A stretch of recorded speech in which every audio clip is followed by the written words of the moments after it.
It's October 1978, and the 19-month production on the two Superman movies has led to many hard days' night. With the crew working 8 days a week, the film's producers, Alexander and Ilya Salkin, aren't sure they can carry the weight. Although Superman 2 is about 75% done, they believe that everything will come together by pausing production to complete the first film. When it's released in December 1978, Superman the movie creates a revolution in cinema.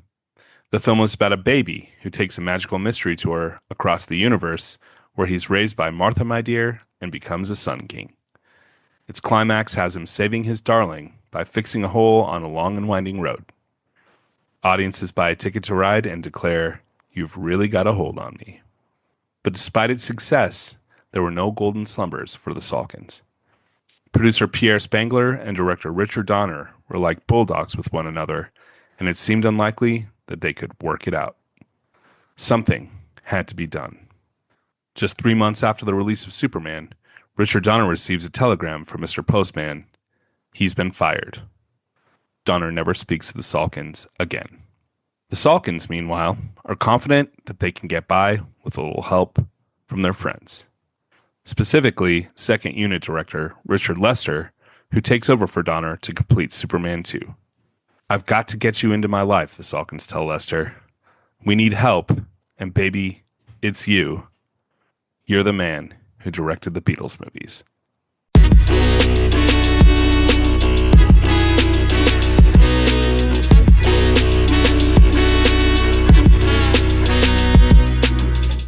Welcome to Superhero Cinema Club, an in-depth exploration of the history of comic book movies. I'm Mark Schiff, and with me as always is the non to my General Zod. It's Mike Carnes. Mike, it's okay to talk. You don't have to do the full non. I don't know. He's a man of few words, that's for sure. Apparently the actor decided to add the grunts himself. He was like, I can't talk, but I can grunt, so that was kind of his choice, so. Yeah, Jack O'Halloran. I guess he was a boxer too. I'm just looking that up right now.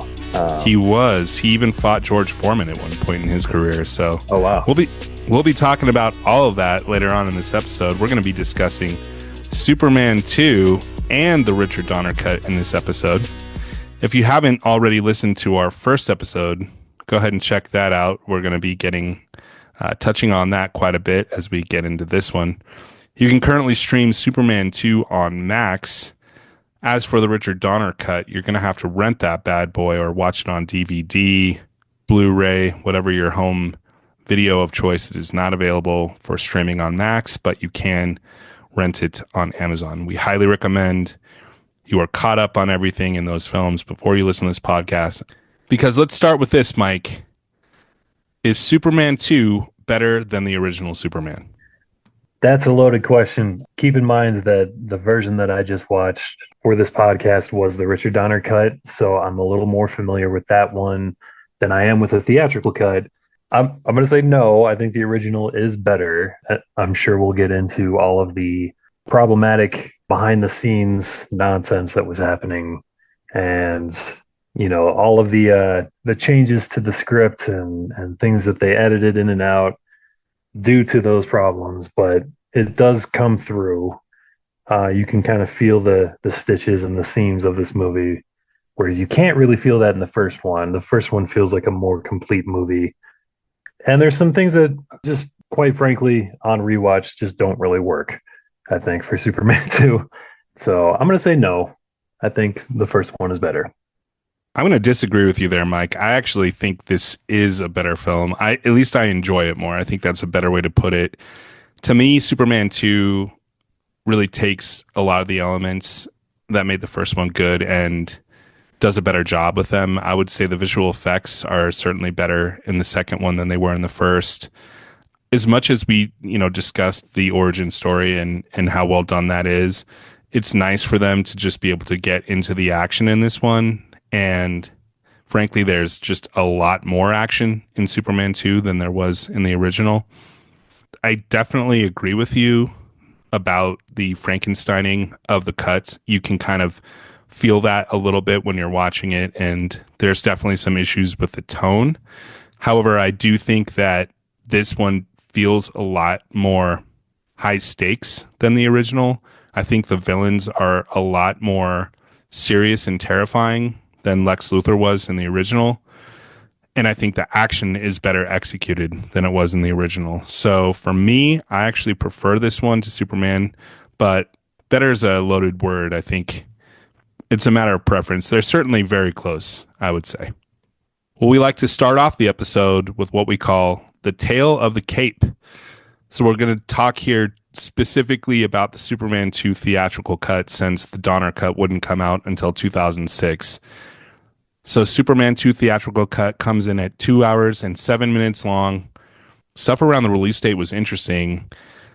We'll get into the production in just a moment, but basically they had to sell the international rights directly to Warner Brothers in exchange for more money for Superman 2 reshoots, which meant that Warner Brothers was very invested in it succeeding all across the globe as best as possible. With that in mind, they had a global release strategy where they tried to time the release with the best timing in each market. So Superman 2 was first released in Australia, somewhat fittingly, on December 4th, 1980. Then it came out in England during the Easter holiday on April 9th, 1981. And the good old USA had to wait almost 6 months after the Aussies, when it was released on June 19th, 1981.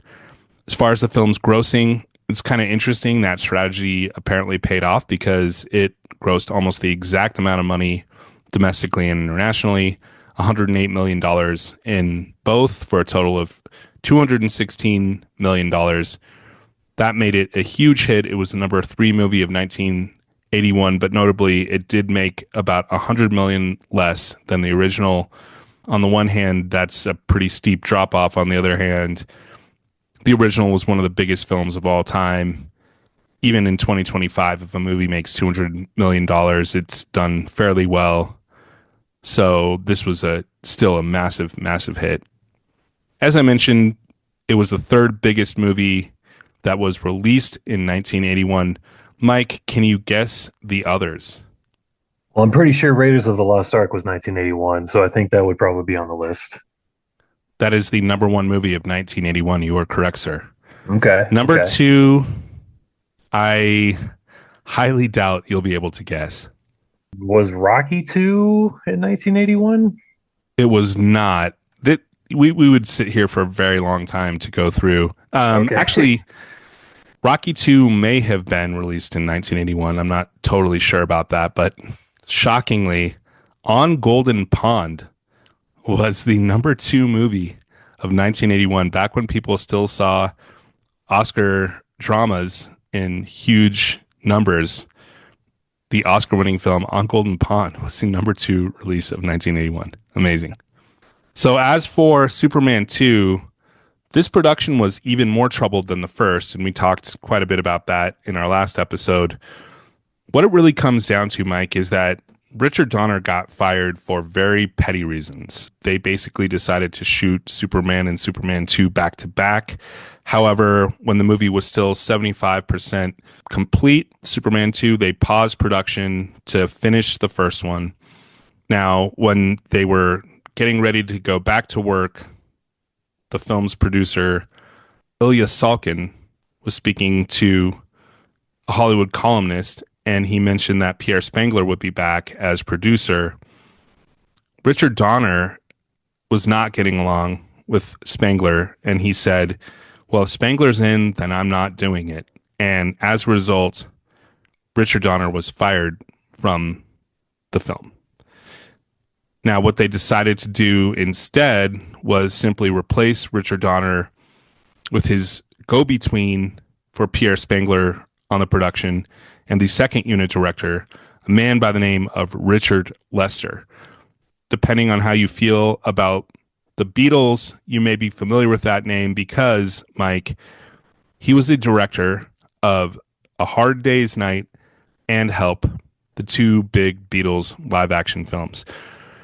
This gives us an opportunity to talk about the Beatles, which is always fun to do. So, Mike, putting it out there, which is your favorite Beatles movie? We have Hard Day's Night, we have Help, and their third film, They were under contract for 3 films with United Artists. The Yellow Submarine animated film, apparently that met their contract because they appeared in live action in the final scene of the movie, but are otherwise it's just a strictly animated film. What's your favorite Beatles movie? I'm pretty sure you're aware I was raised in a Beatles household, so I've seen a lot of these movies multiple times. I really do have a soft spot in my heart for Hard Day's Night. Just them riding on the train, running around fields, falling down, acting all silly. But there's a lot of good just writing and good jokes in those movies that are really charming. And I will forever have that image of them just playing poker in the train while the girls are like outside the door watching them, just forever engraved in my mind. So I'm going Hard Day's Night. Yeah, it's funny you should say that. I would also agree. As far as images being ingrained in your mind, I mean, it's crazy how iconic that opening scene is with them running and all the girls and teens chasing them everywhere. It really feels very realistic. A bunch of people fall down, a bunch of iconic moments in that film. The movie itself helped really define the various personas for all 4 Beatles because of who they portrayed. And it was also one of the first sort of meta films in that they were playing versions of themselves, but they were really caricaturing themselves, caricaturing what it was like to be in the Beatles. Definitely a very self-referential film and hugely influential in that respect. So, real quick, what's your favorite Beatles album? I'm going to go with Help. I think that one's classic. Interesting. I'm more of a late period Beatles guy. Really have a huge spot in my heart for Rubber Soul because I think that's the kind of bridge album between early Beatles and late Beatles, and you kind of get the feeling of both in there. But if I'm really being honest, it's probably Abbey Road. I mean, just banger after banger. Lastly, who's your favorite Beatle, Mike? George Harrison is my favorite Beatle. I think he was easily the best songwriter of the bunch. I mean, he's not as classically trained as Paul was, but I mean, Here Comes the Sun and While My Guitar Gently Weeps are some of the greatest songs ever written. I appreciate John Lennon's artistic mindset and the way that he would just try and experiment. But George, for me, has always been the most talented of the group. I actually completely agree with that. He's my favorite Beatle as well. I like his solo music the most out of all of them as well. Dark Horse in particular I love that album. And I think, yeah, like you said, his songs are kind of low key, like some of the best Beatles songs. And you're like, oh yeah, this is a George song. It's really hard, honestly, to delineate because even Lennon has a bunch of bangers. But yeah, I think I'd have to go with George Harrison as well on that. So now that they had enlisted the former Beatles director to take over production on Superman 2, there were a lot of beefs going on in this movie, Mike. Let me tell you. So we just discussed Richard Donner versus Pierre Spengler. Of course, he is fired unceremoniously. He receives a telegram informing him that he had been fired. That created lifelong beef with the Salkins, Alexander and Ilya, the producing crew. They never spoke again, according to Richard Donner, and he felt really salty about it. We'll talk obviously about the Donner cut coming up, but I think that's partly why, despite obvious fan interest for many, many years, it took so long to do because it was a very painful time in his professional life. Another beef from this was Marlon Brando versus the Salkins. So, as we discussed at length on our previous podcast, Marlon Brando was paid an ungodly sum of money, $3 million specifically, which was a huge thing. And I think he took a percentage of the box office gross. So his overall payday was in the tens of millions of dollars. Obviously, the Salkins weren't super excited to give him such huge checks. So he ended up filing a lawsuit against them for stiffing him for some of the gross of the films. In retaliation, they cut out all of his parts from Superman 2 quite conspicuously, I might say, especially in the opening scene. That way they did not have to pay him for the work he had done on Superman 2. That was a big beef, big lawsuit. Marlon Brando did end up, I believe, winning that and collecting quite a bit of money from them. The Salkins and Christopher Reeve also had beef. They ended up suing him for breach of contract after production was paused on the first Superman. They did obviously eventually settle, but in addition to renegotiating his salary, he was given more artistic control. Gene Hackman had already filmed all of his scenes for the film by the time they had fired Richard Donner.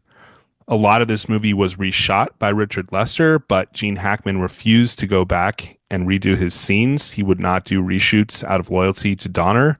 So he had a bit of beef with Lester. And our last beef here, Mike, was John Williams versus Richard Lester. It's quite interesting. He went out to London to meet with Lester about scoring the second film. Ilya Salkin was in the screening room with them. He went up to go take a call really quickly, came back in, and John Williams said, quote, "I could not get along with this man." So he decided not to do Superman 2. In his stead, Ken Thorne was added to kind of compose some of the new music based around the previous theme that John Williams had done for Superman. It's, I think, pretty close. You don't really miss him too much. I think there's still pretty much John Williams. I believe he gets like original Superman score by John Williams, and Ken Thorne's title is like inspired by John Williams or something to that effect. So honestly, I wouldn't have even known it wasn't John Williams if you hadn't told me. It's just you don't think about it as you're watching it. You just hear the John Williams score and that's it. Because of these various beefs, one of the only people that actually was willing to do press for Superman 2 was Sarah Douglas, who plays Ursa. It's pretty shocking that everything had gotten so dysfunctional that the actors themselves wouldn't even really promote the film when it came out. Obviously, not that it really needed it. So let's talk about this film's legacy. For me, I think it's pretty clear, right? Superman 2 feels like a natural extension of the first, obviously because it was in part, but also by virtue of being the first big superhero sequel, established that they can be just as good, if not better, than the original. We'd seen this obviously in the 70s with both The Godfather Part 2 as well as Empire Strikes Back, which was released in 1980. However, I think this kind of established that even superhero movies can pick up where the last one was and aren't just strictly a big cash in. What do you think about its legacy? I think it does something really interesting that I can't think of another movie that does this, where it introduces characters that we don't see until the second movie after they're introduced. I'm talking about the Kryptonian villains. You know, they're immediately introduced in Superman 1, and now we're finally getting a conflict. I mean, I know it's because of the whole they shot both movies back to back, but I think part of that legacy is that without both of these movies, we don't get Man of Steel, which is both Superman 1 and 2 basically combined. So the legacy of this movie is definitely solidified with Superman 2 as kind of like almost an end cap to Superman 1 in a lot of ways, and then we get Superman Returns as kind of Superman 2.5. This direct sequel did create a lot of very successful sequels after it, and I think that's a great legacy to have for it. You just brought up a great point. I couldn't agree more.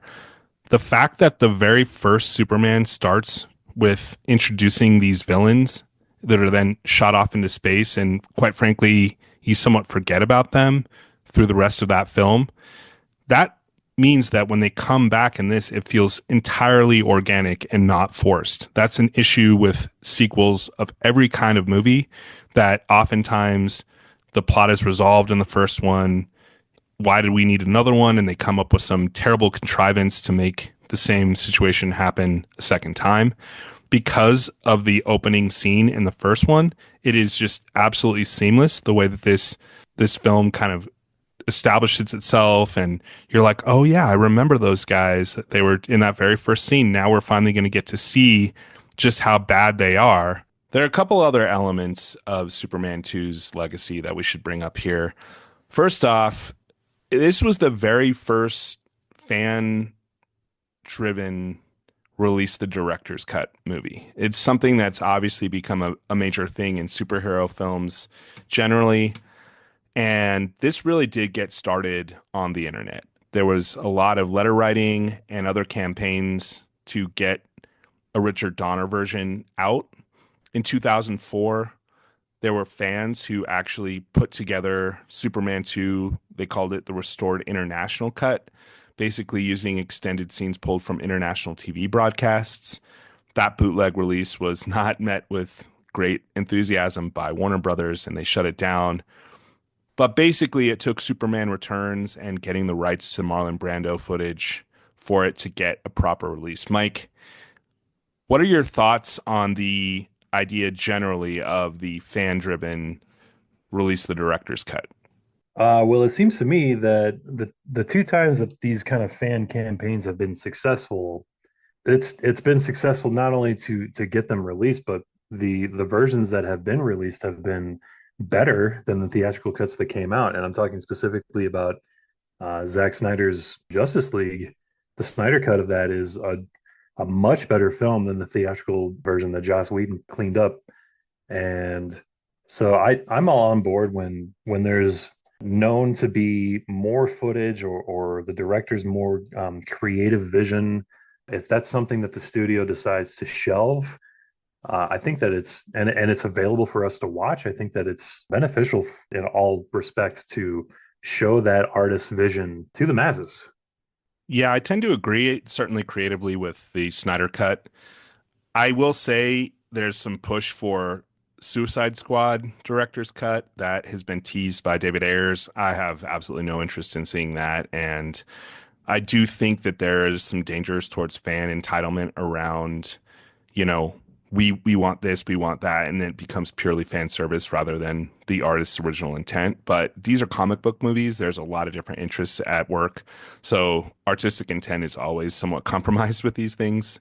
And I definitely agree with you on the point that if not better, then certainly Richard Donner's cut was, interesting to see and creatively worthwhile to finally be released.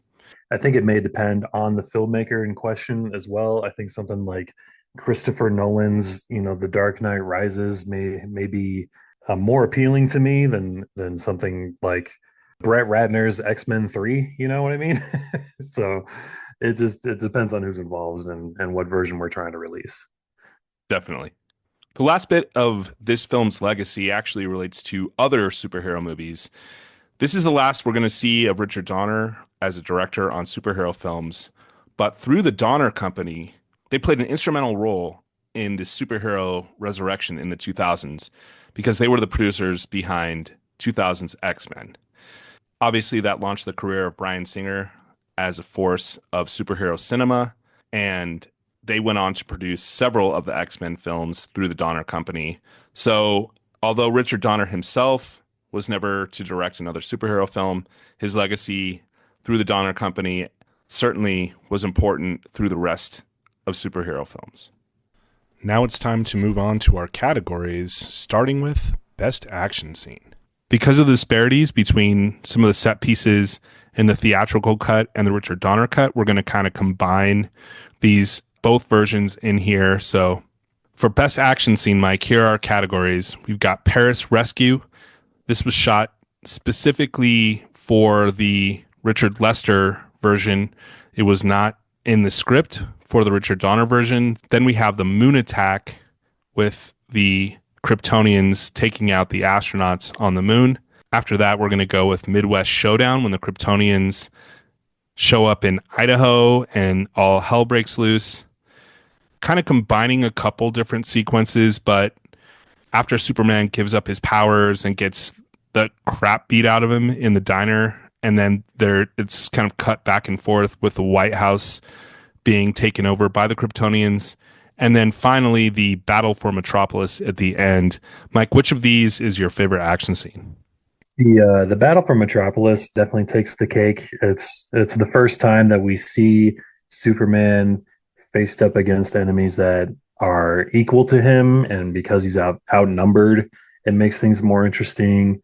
The Midwest Showdown to me was really silly because it starts with Terrence Stamp using his heat vision on a cop holding a gun that somehow makes the gun levitate towards him, which is really confusing. It's another one of those silly screenwriting moments that don't that doesn't really make a lot of sense because maybe the screenwriters aren't entirely familiar with how Kryptonian powers should work or the rules that should apply to them. We talked a little bit about last time. I do think that the White House scenes are legitimately pretty effective. Seeing these three Kryptonians storm the White House and take control of the Oval Office was pretty effective. But yeah, I think that the battle in downtown Metropolis, as far as this movie is concerned, is its most successful action sequence. Yeah, I totally agree with that. I actually think it's the best sequence in any of the Superman films. I mean, it's only two at this point, but I think it's for sure the best thus far of both. And I would actually go so far as to say I think all of these action scenes are better than any of the action scenes in the first Superman. I know we talked about I like the helicopter rescue, you were more for the montage of Help, but I think the action is just considerably better in this. I'll say this, okay? One thing I like about the lesser version is that they immediately just take it international, not only with Paris, but going to Niagara Falls, which is on the US Canada border.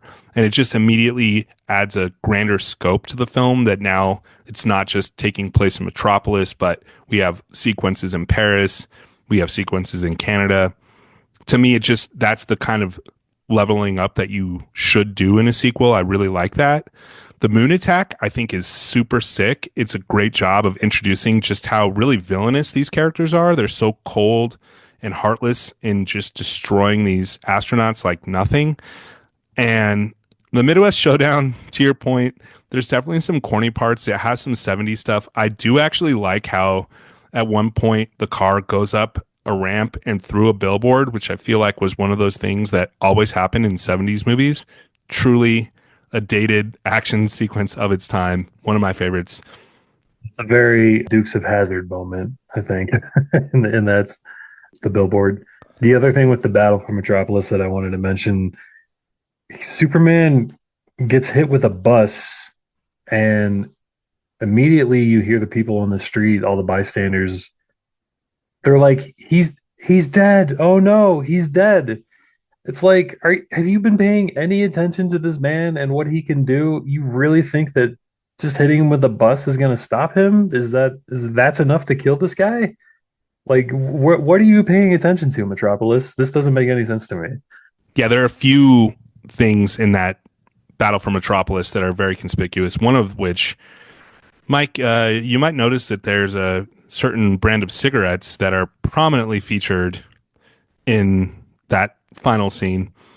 I missed that. No, I didn't see the product placement. There's a lot of product placement, in fact, in that scene. He gets thrown, I think it's Superman, or no, maybe it's Non that gets thrown through the Coca-Cola billboard.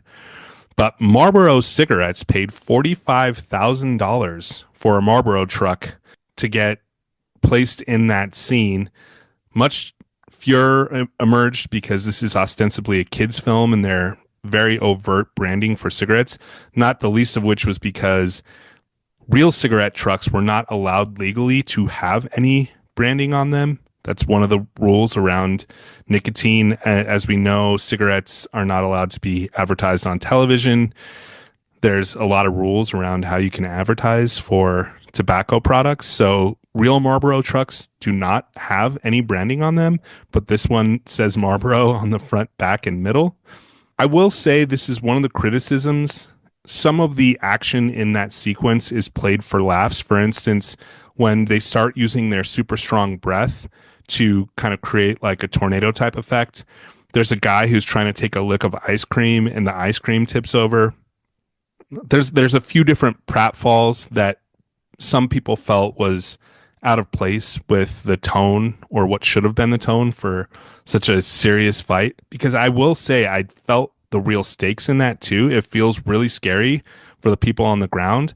I also felt that this was just, I mean, it's a very long sequence. Like they battle for a while. It's not just a couple punches. I mean, they're really, really going at it for a long time. So I think it's clearly the best of the series so far. And there's a lot of different cool uses of power, but I can see some criticisms and understand where that's coming from.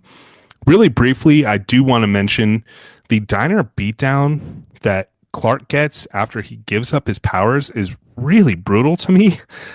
I really felt like he was just getting the ever living crap beat out of him by Rocky. That's the character's name, the rude trucker in that sequence. Really drives home how vulnerable he is now that his powers are gone.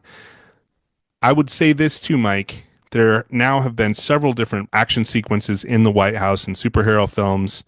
This would probably be number two for me.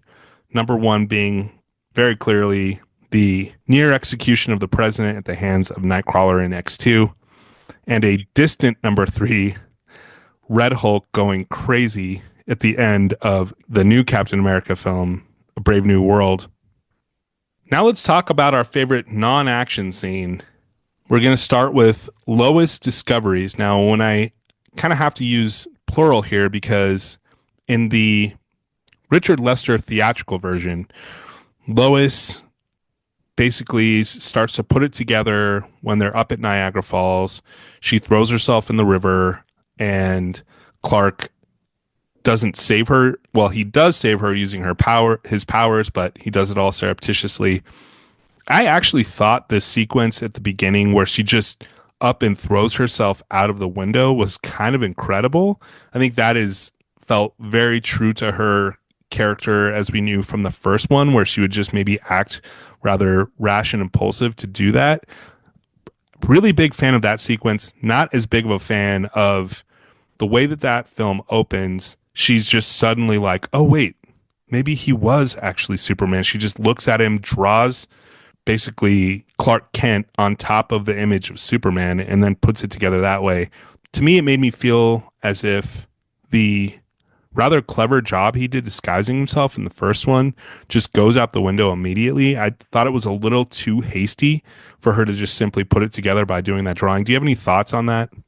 I know that was one of the big concerns with the Lester cut is that she's kind of dumb in that one compared to the Donner cut, where after she gambles her own life by throwing herself out the window, the next time she tries to reveal Clark's secret, her entire point is that I gambled with my own life and that was the mistake. I should have gambled with your life. And she points a gun at him and pulls the trigger. This is a much better way to show how smart she is as a Pulitzer winning, big city reporter. I think for her to do something like this is definitely a showcase of her intelligence. And then to the cherry on top here is that, oh, guess what? I didn't actually gamble with your life because I was using blanks to shoot you. And that even just compounds on her intelligence, and it really makes you respect her as a character, I think. So for them to completely throw that scene out the window for the Lester cut just absolutely baffles me.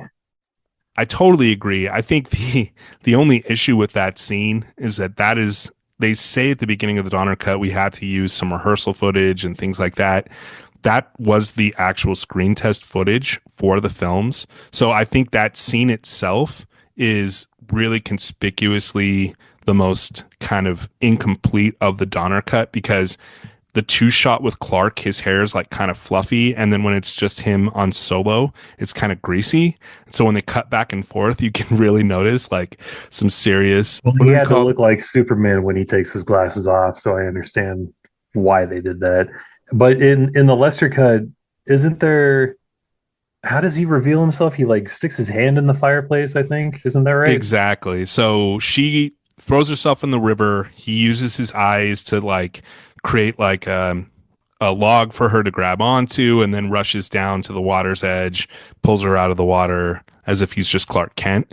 Then they go back up to the hotel room and he stumbles and falls into the fire pit and sticks his arm in the fire and nothing happens. And that's when it's revealed to her that he's Superman. That's a far worse way for him to reveal by doing something clumsy. I understand that that's his persona as Clark Kent, but Superman is not going to accidentally stick his arm in the fire. Now, you could say that he wanted to actually reveal himself to Lois at that point, but I found that extremely distracting, really dumb relative to the, as you pointed out, fairly elegant way of, oh, now I'm going to use a gun on you and you're going to have to save yourself. It's a lot sloppier in the Lester version. I do really prefer both versions with the throwing herself out the window and then using the gun later. I think that's much better.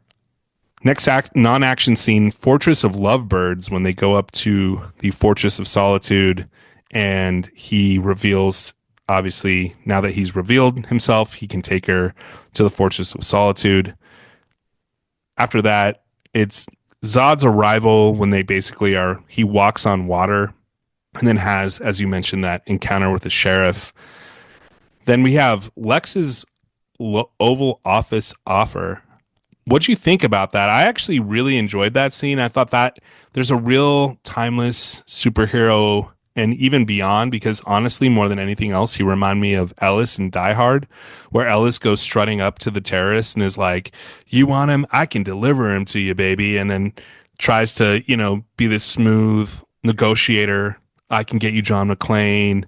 Completely backfires in his face. I really got that same kind of energy from Lex Luthor. "Oh, I can get you Superman. Don't worry." Really actually enjoy the Australia line there too.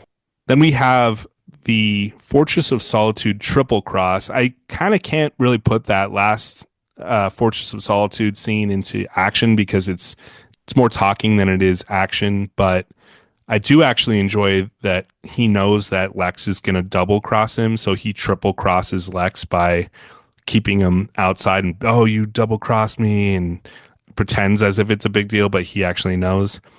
And then our final non-action scene is the little stinger at the end of the movie where Superman, disguised as Clark Kent, returns to the diner where he had been humiliated and gets his revenge on Rocky.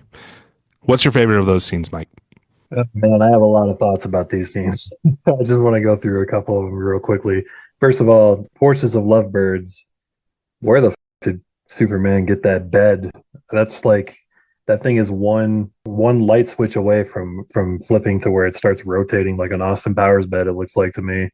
As far as Lex's Oval Office offer, I really enjoy that scene too the first time because it works for him to try and use this bargaining chip with the Kryptonians.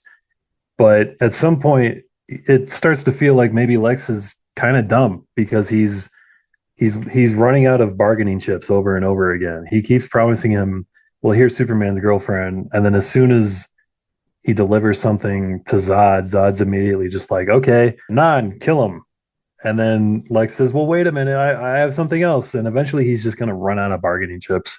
So I thought that as good as it is in the Oval Office, it kind of starts to repeat itself over and over again and becomes pretty ridiculous for Lex to, someone who's self-proclaimed the smartest man on the planet, to act so stupid throughout the movie.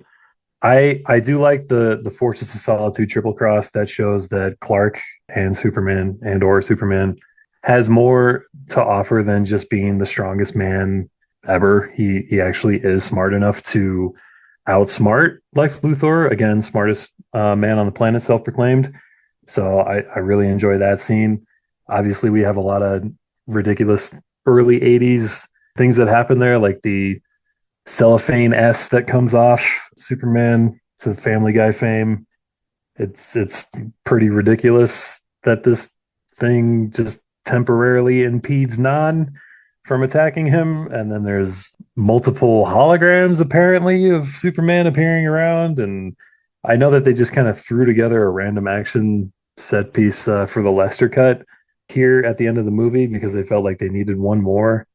But I do think it's a good showcase of how smart Superman can actually be as a character. So that's what I'm going to go with.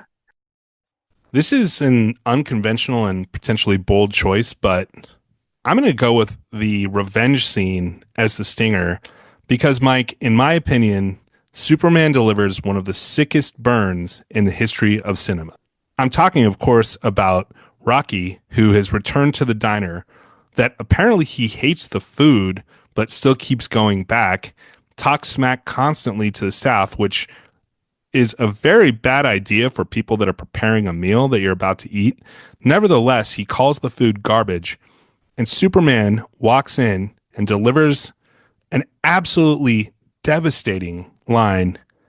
"I've never seen garbage eat garbage before."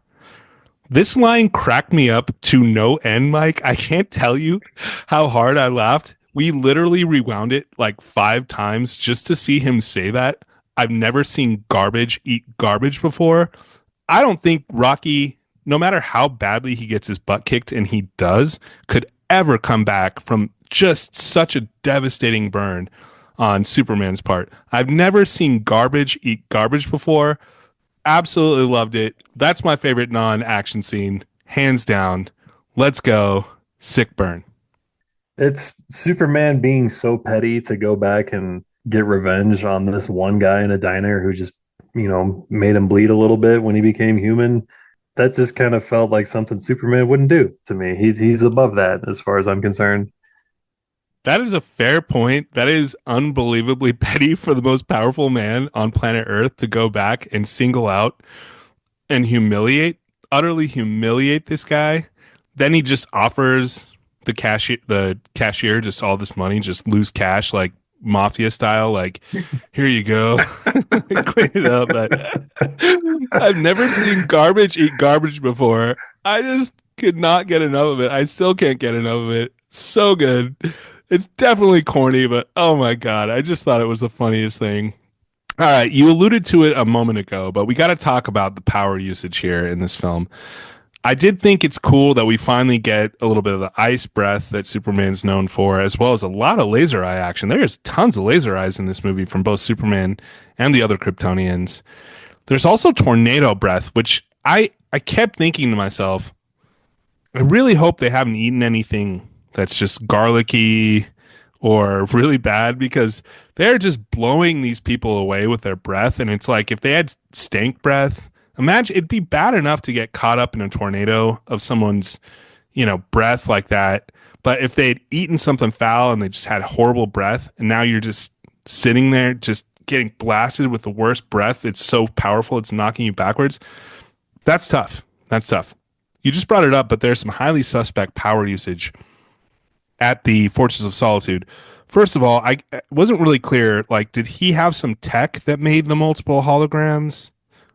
Or was that like, because that is, I don't know how that's in his power set where he could just create fake versions of himself and just throw them off. Like, oops, like, that was weird. Explained. Yeah, no idea.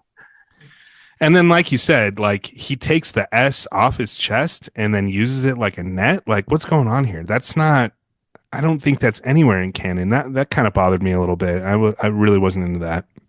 I'm pretty sure that's the only time we've ever seen that for this character in any form of medium that he's been a part of. As we wrap up the power part, we got to talk about the very ending. Now, I was on record extensively in our last episode going off about Superman's ability to fly around the Earth in reverse time, which he does at the end of the Donner Cut. So much so, he goes all the way back to preventing the missile from ever hitting the Kryptonians and therefore releasing them from the Phantom Zone. That creates all kinds of continuity issues, because that means that he did actually do what I was advocating for in the previous episode of our show and just stop the entire missile event from ever taking place so that nothing ever happened, which actually is a little more satisfying to me to a certain extent. But again, I also feel like that adds a lot of questions as far as continuity, and specifically to the sick burn that then would have never happened. And then he just is now a guy that just kicks the crap out of a random dude in a diner, which I'm not so sure about that. Makes it even more petty if that's the case. Exactly. So didn't really love that, but I actually like that better than suddenly Superman just has the power to wipe Lois's memory by planning a smooch on her. Explain that to me, Mike. I was highly, highly confused. This is a lose-lose ending for this movie, and this is one of the reasons why I say Superman 1 is better. I mean, the memory wipe kiss scene is absolutely confusing to no end. I have no idea why they thought that this would be an acceptable power for Superman to have. At the same time, with the Richard Donner cut, you have him turning the world back again, which is, we've already seen him do this. So it's like, is this how he's going to solve all of his problems going forward. Anytime there's a problem, he's just going to turn the world back.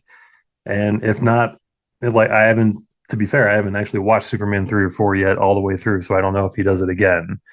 But if he doesn't, why doesn't he just do it again? He's already done it twice before. But at the same time, it also feels really cheap because it makes the entire events of the movie. It's like, what is the point of even watching this if he's gonna just have the power to reverse time and erase everything from happening? Then why was I invested the whole time? There's no reason for me to become invested in the story when he can just erase it at any point that he wants. So this is a lose-lose ending for me, no matter which version you watch, I think. Totally agree. In fairness, the way that this was conceived was they were going to have a different ending. I'm not sure entirely what it was for Superman 1, but it was supposed to be the ending for Superman 2 was him undoing all the events. So they grafted that onto the end of Superman 1. And Richard Donner said once the Donner cut came out, if he had had a chance, he would have changed the ending to Superman 2. But because he obviously was fired from the shoot, he wasn't able to do that. But I totally agree. I think it's a lose-lose either way.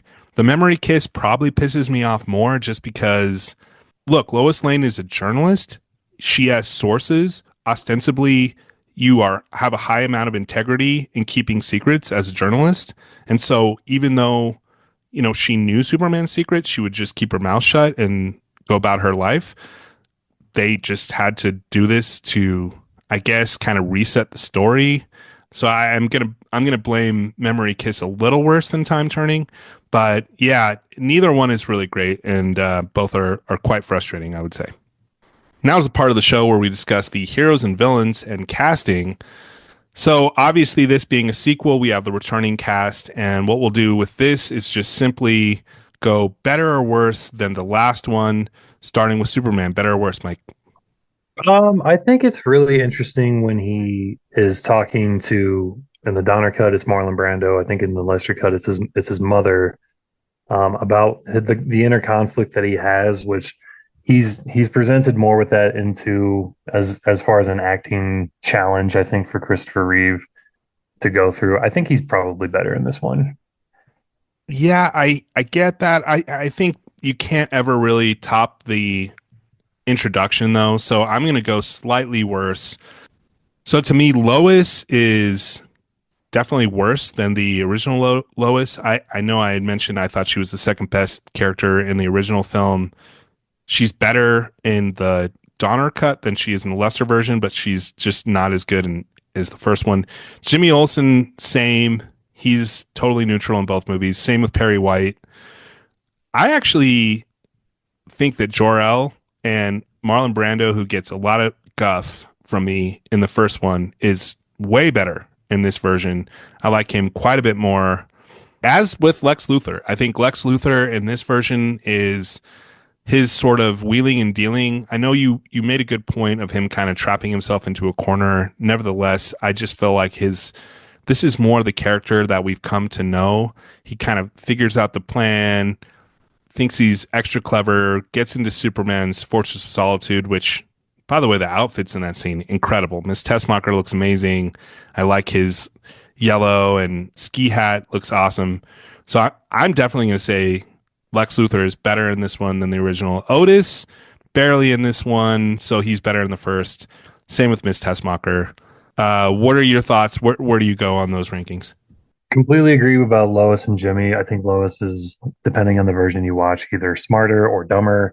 And I think that I would say, though, it's hard to select when you're shooting both movies back to back. I think the actors are kind of in the zone no matter what.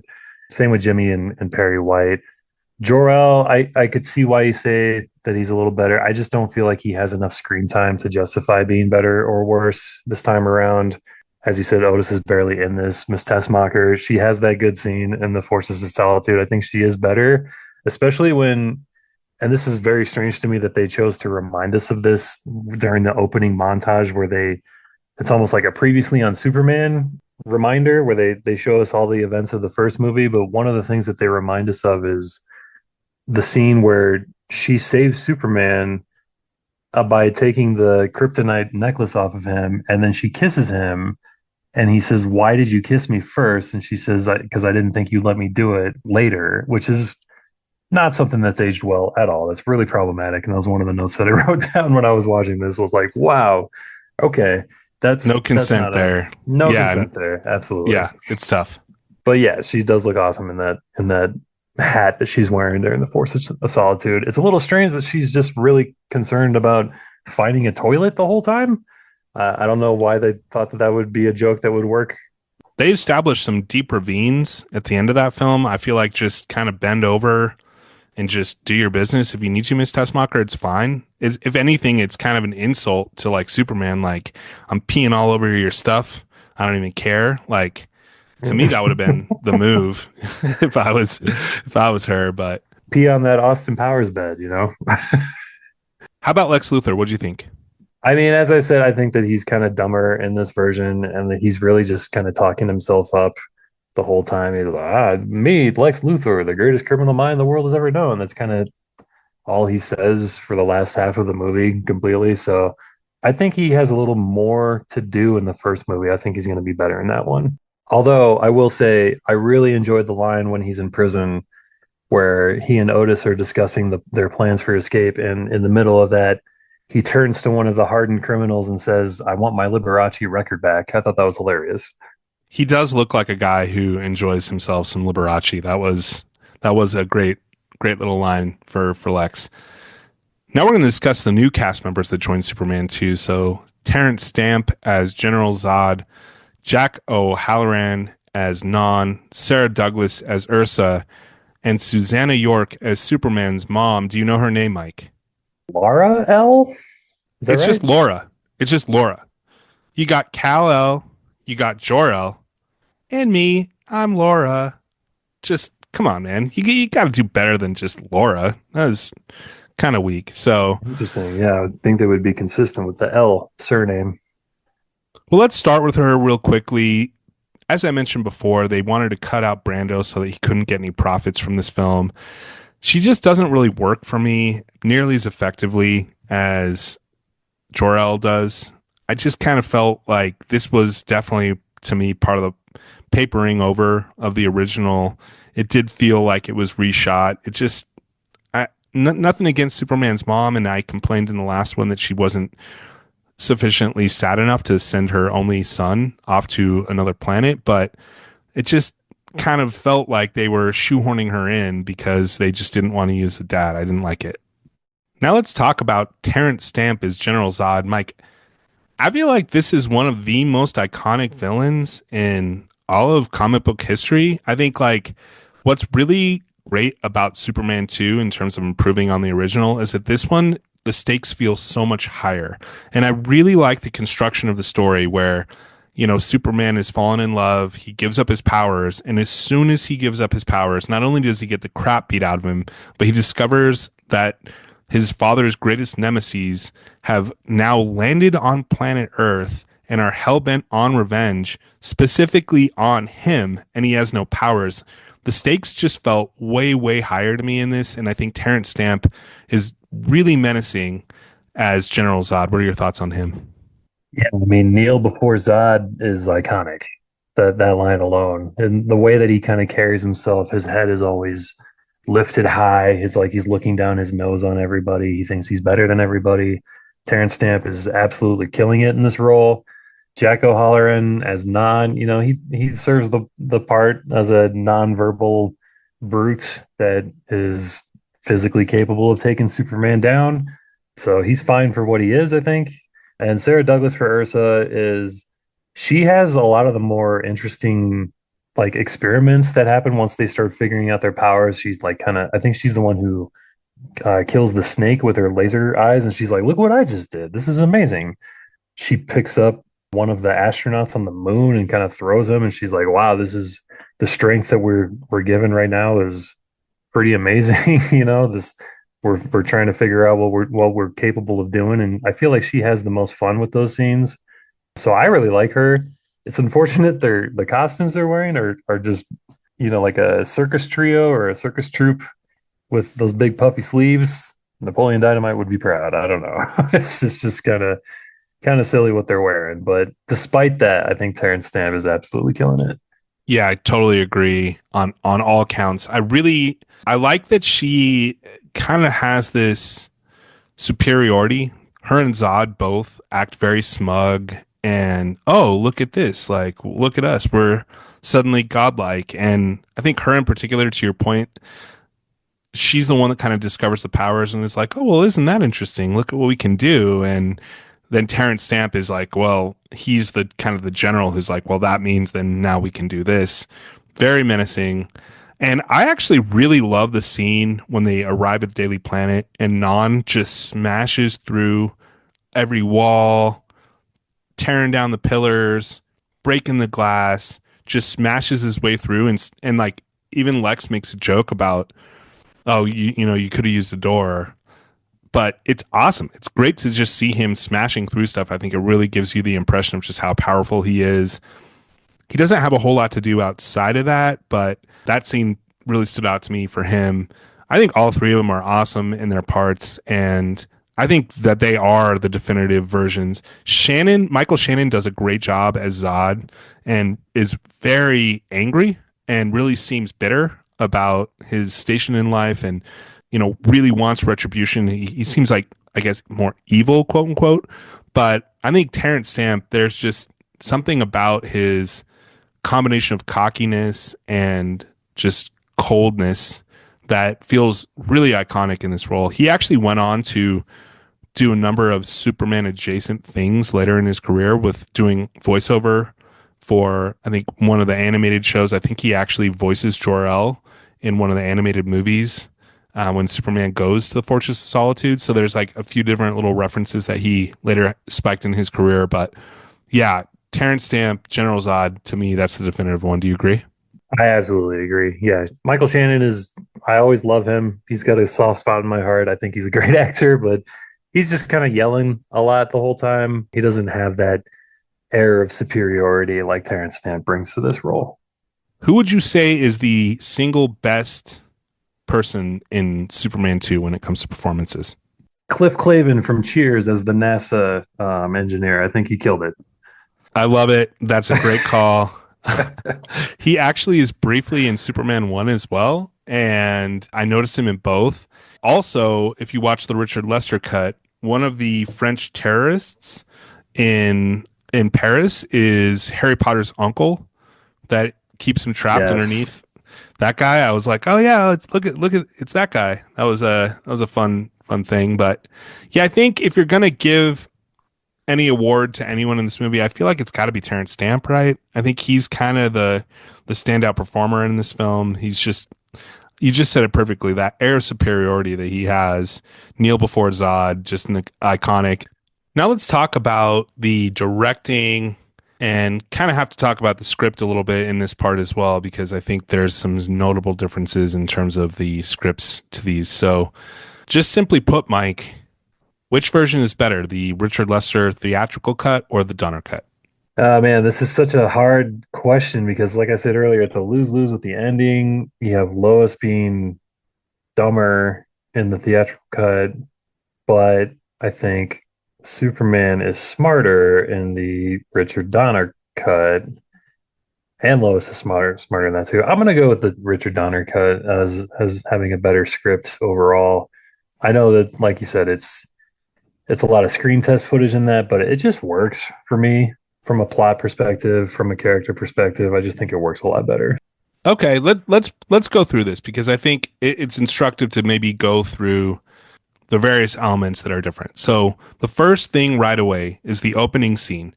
In the Lester version, they do not show Jor-El sentencing them to the Phantom Zone. They just get caught, and then they have the other judges saying guilty, and then they get put into the Phantom Zone. I think it's way better to have Jor-El being back in the film, for sure. 100%. I completely agree. The second difference is, as we discussed, the Daily Planet kind of trick where she jumps out the window. As I mentioned, I didn't love the drawing Clark Kent. I think that gives it away too quickly and makes you think that Lois is kind of dumb from the first one, but I do love her just throwing herself out the window impulsively and the way he saves her. So I'm going to score points for Donner on that one. Let's talk about the Paris scene a little bit more in depth. I really enjoyed it. As I mentioned, I like the fact that they take it international and it kind of creates a grander scope for this film. And I also think it's better. I think it's really cool the way that him saving Paris from the nuclear bomb is also what frees them from the Phantom Zone. In the Donner cut, it's the missile from the first movie that gets them out of the Phantom Zone. I just thought that was a really neat way to tie the part back to the action sequence we had just seen and connect it back to them being trapped in the Phantom Zone. I would definitely give that one to the Lester. Yeah, I mean, it shows the consequence of his actions pretty much either way. The Paris scene does work as an added scene. Like you said, it connects the whole. It shows that the world is under his watch rather than just Metropolis. I like the imagery of him just boosting the elevator all the way out through the top of the Eiffel Tower into space. I think that works really well. Now we're at Niagara Falls. I think it is the Donner version. I think to your point, if we're going to disregard some of the maybe lackluster stuff that's not entirely his fault, if he had been able to execute his vision, we'll give it to him because I do think it's far more effective for her to pretend to fire a bullet at him and get that out of him than it is for him to be clumsy.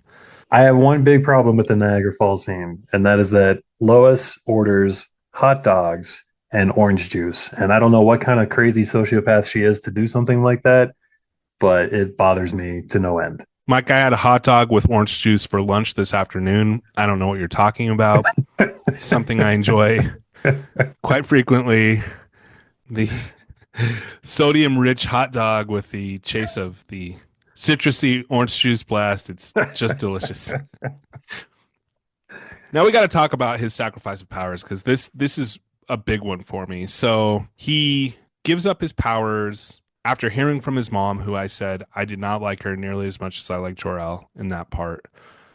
I just think that overall is staged much better in the Richard Donner version. Yeah, it's an interesting concept, and I think it does play a little more into the Jesus metaphor that we talked about last time, where God is sending his only son to be human amongst, all of mankind.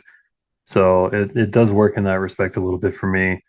It's strange to me in the Donner cut how he gets his powers back, where a hologram of Marlon Brando just touches him on the shoulder, and that's enough to restore him to becoming Superman. But as a superhero sequel, this starts the trend that he has to lose his powers for a little bit of time. That's something that happens quite a bit, as we'll see in the future. Let's talk more about that because I actually think that again, this is far superior on the Donner cut. Not only the sacrifice of the powers, but when he gets him back, Brando says to him, the father becomes the son becomes the father. You fulfilled the final Kryptonian prophecy. Now, this is explicit, right, in Christian lore or even Jewish lore, right, where they're waiting for the Messiah still. And the father, being God, gives Jesus his powers, and in the end, Jesus returns to God. That, to me, really underlined the Judeo-Christian elements of Superman, and I actually thought it was great. I really liked it.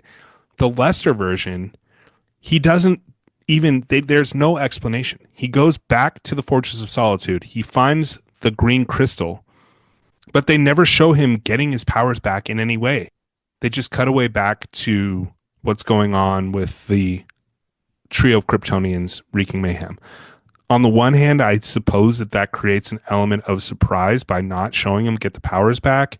And it's kind of like, what are they going to do? It keeps that suspense lingering longer. On the other hand, I need to see it. I need to see him getting his powers back. Otherwise, it just feels like a cheap cop-out. So those to me are definite points for Richard Donner, both the power sacrifice and his return of powers. As we mentioned before, Lester shot the Midwest action scene. That is not part of the Donner cut. I like it. It's good. I do think it kind of adds a little bit more in terms of step A, step B, now step C is let's go to the White House. So I actually would, you know, I think that's a good addition to the overall film. Metropolis Battle, I like the lesser version. It's longer.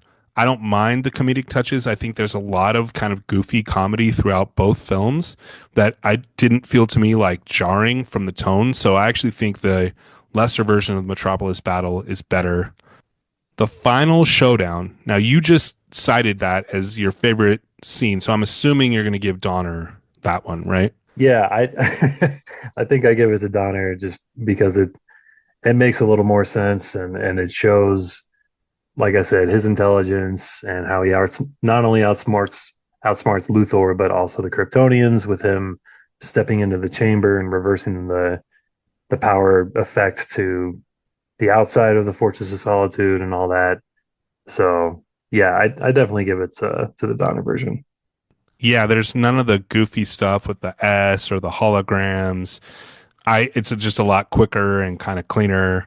So yeah, I think Donner gets it there. And then I really, really liked the little extra button at the Fortress of Solitude in the Donner version where Lois is kind of realizing like this is going to be the end of it. You know, we're going to have to go back to the dynamic that we had before. You're not, you know, my lover anymore. You're Superman. You belong to the world, not just to me. I can't remember precisely what she says, but I felt it was very heartfelt. That was, I think, maybe her whole best moment in the entire film was right there.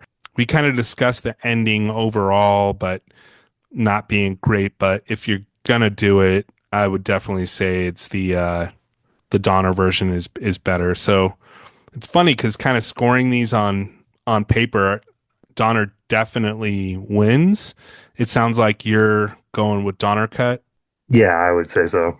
I just think for me, despite all of the issues that come up with Frankensteining and everything, somehow him making this into mostly cohesive movie while using footage from another shoot, reshooting a lot of scenes, the Metropolis battle, the extra Paris part, the extra action in the Midwest. I'm going to go with the lesser cut personally. I like it just a little bit more. They're both very interesting. They're both worth seeing for sure. And they are noticeably different as we just discussed. But yeah, I just think that Lester somehow, the fact he even made this into something that feels, like I said, to me, better than the original or something I enjoyed more than the original, I got to give it to Richard Lester. So now this is where we discuss what is this movie really all about thematically. The first one is about the power of cinema itself. It's almost a meta theme. You're going to see a man fly. You're never going to believe that we brought these comic book characters to the real life on screen. This one is, to me, Mike, about the sacrifices required for love. And one of the things that I liked about this theme is that it initially seems like it's going to be what Superman is willing to sacrifice for Lois. He gives away his powers to be with her. But especially in the Donner cut, it's really, in the end, about Lois's sacrifice. She has to sacrifice what she wants for the greater humanity in Superman's role on Earth. Part of that though is that she realizes that the man that she really loves though is Superman, the man with the powers. That's the guy that she's really in love with. So when he gives it up for her, he's changing into something that he's changing into a different person completely. That's not the man that she fell in love with. And I think that she realizes that. She watches it happen when Superman's talking to his mom or to Jor-El in the Fortress of Solitude, and it kind of seems like there's some moments where she's thinking, you know, oh my God, what am I doing? Is this really the right move? And I think she even says in the diner after he gets beat up by Rocky, yeah, the man that I fell in love with, and she's like, yeah, I wish he was here. It's kind of like a lot of regret from her part, I think. And so when he gets his powers back and she's like, okay, finally the man that I'm in love with has returned, but it's about her sacrifice to give that man that she loves to the world. Yeah, to me that was a very poignant theme, and it's interesting you called out that it's become a trope in superhero films that in the second one they have to kind of give up their powers at some point. I never really thought of that, but you're exactly right. And this definitely set that precedent. But to me, it just adds so much more stakes to it that he is now this vulnerable everyday man. And at the very possible worst time for him to have given that up, I thought it was really poignant, as well as everything that she has to give up in order for him to do what he is here to do. All right, before we render our final verdict on the film, we like to bring up some things that we've got questions about in a segment we call I've Got Questions. And Mike, I got questions. What beat exactly is Lois Lane on? She goes to the Eiffel Tower to cover a terrorist attack and then comes back and they're like, oh, we actually need you to go up to Niagara Falls because there's a scammer running scams on lovebirds.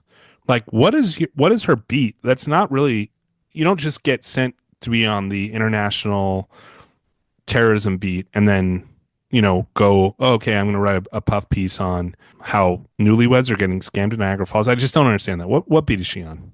I have no idea. The Niagara Falls assignment was always confounding to me. I never really understood what the whole point of them going up there was, other than just to give Clark and Lois a romantic getaway for that's kind of awkward at the same time. So I couldn't tell you if I was Perry White. I'd have a hard time justifying why I'm spending all this money on Lois to travel the world and do the biggest range of assignments that we've seen a reporter do. Now, my next question is, okay, Lex Luthor, very clever. He sets up a hologram of him and Otis playing chess in, their cell to get out. But then you're going to escape by hot air balloon? Really? Hot air balloons are, as someone who did one within the last year, they're extremely conspicuous. They're low flying, and they don't move like quickly at all. The wind is what blows them around. You have no real aerial power to it. How are you going to escape jail on a hot air balloon, Lex Luthor? Really? Not only that, they take it directly from prison to the North Pole. I don't know if the hot air balloon has that kind of range. What's going on there? How are they getting to and from the Fortress of Solitude? I do understand, okay, he flies her up there as Superman. Got it. Now, how are they getting to the diner? They have a car? So does he fly to the rental car company, rent the car, drive the car to the Fortress of Solitude, gets Lois in the car? That's got to be it, right? And I kind of got the impression that there's a highway that goes from the diner to the Fortress of Solitude or past it. Like he can just hitchhike down that road like he's the Incredible Hulk. It's kind of seemed to me. I don't really have any idea what's happening there either. Great point, but this also raises a whole new host of questions, namely, if you can get directly there on a road highway, are you really in a solitude fortress, or are you just in like a kind of a cool off the road? Look at that.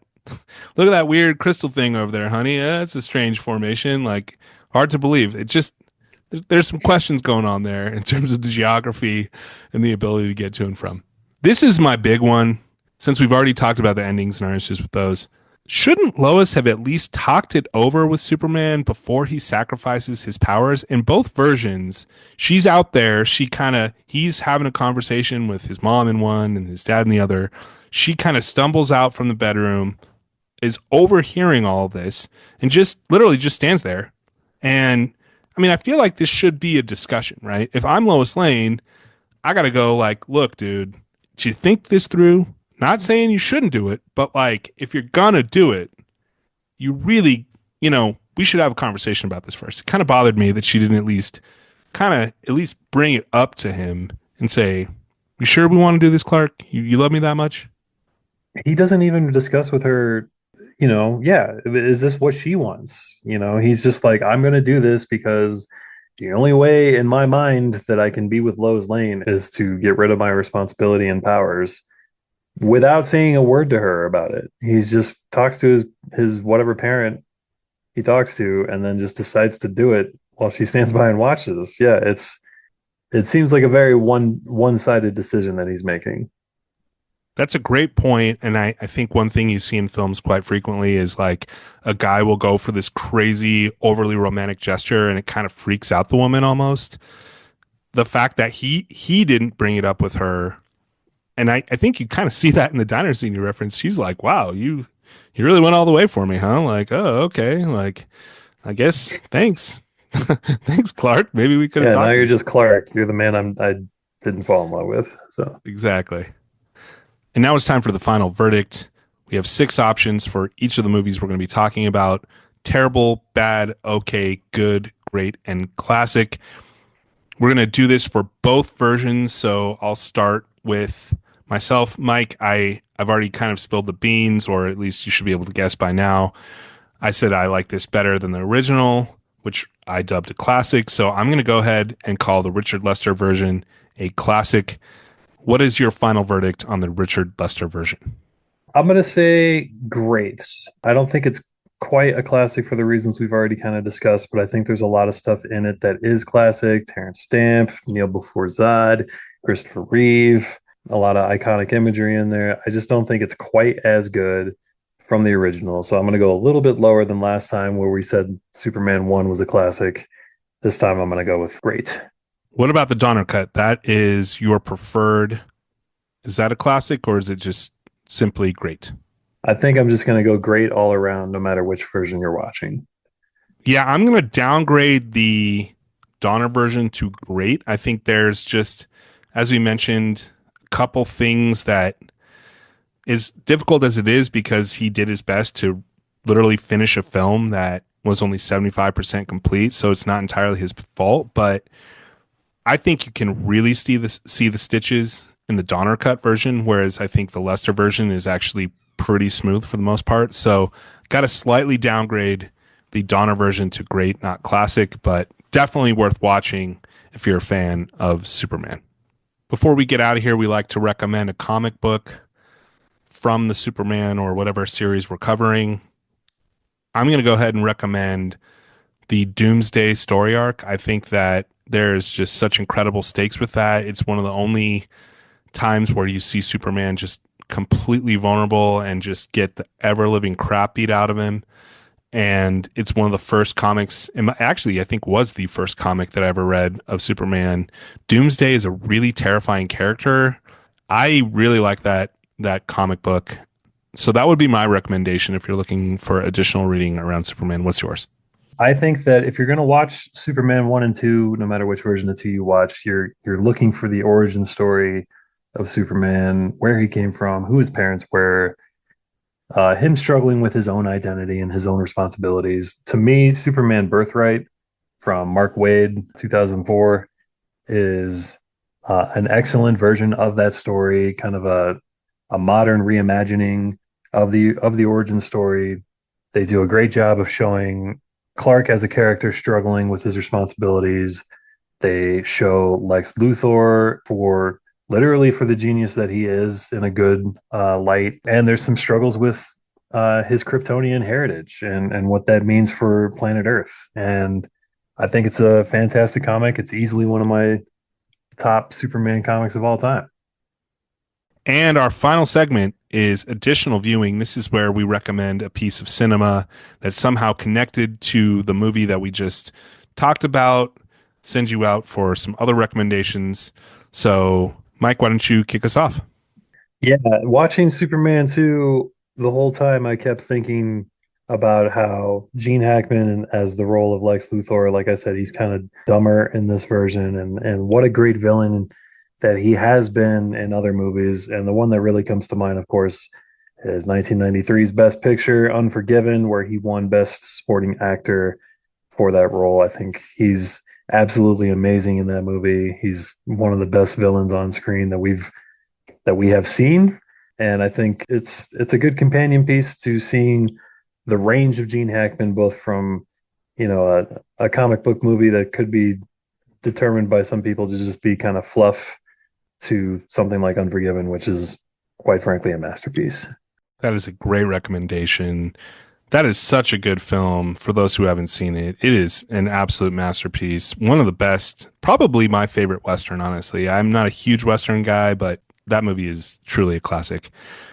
For me, I'm going to go in a different direction with the Terrence Stamp film, The Limey, 1999, directed by Steven Soderbergh. It's about an English criminal who travels to Los Angeles to investigate the death of his daughter. It's been reported she's killed in a car crash. He suspects foul play. It's a pretty boilerplate revenge film on paper, but it's one of those movies similar to John Wick where all the other characters are like, oh no, this guy's here, like, look out, now he's involved. It really is a great movie, great performance from Terrence Stamp. I feel like old Terrence Stamp is almost better than young Terrence Stamp.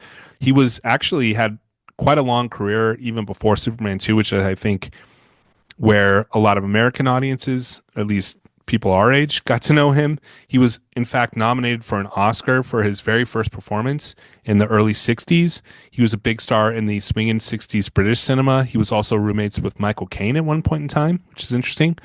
But to me, he's best when he's older. I think that starts with Zod in Superman 2 and especially The Limey. It is a really great movie from a great filmmaker. I'm a huge fan of Steven Soderbergh. I think he's one of our best filmmakers around, and I think this is one of his best movies. So definitely check out The Limey with Terrence Stamp and Peter Fonda, who's awesome in that movie. Luis Guzman's in it. It's a great movie. Check it out. Well, that brings us to the end of our second episode, but don't you worry. Just like Superman, we'll be back. We're going to go ahead and jump to the semi-direct sequel that would come out over 25 years after this film, Superman Returns. It's been a while since I've watched this movie. I'm very excited to rewatch it. I hope you'll rewatch it with us. Mike, this has been fun. Thanks for doing it again.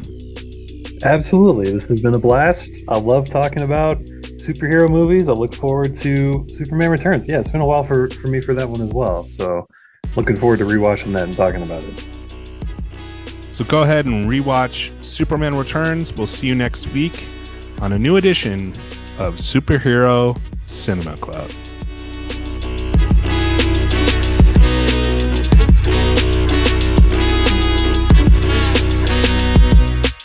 Superhero Cinema Club is hosted by Mark Schiff and me, Mike Carnes.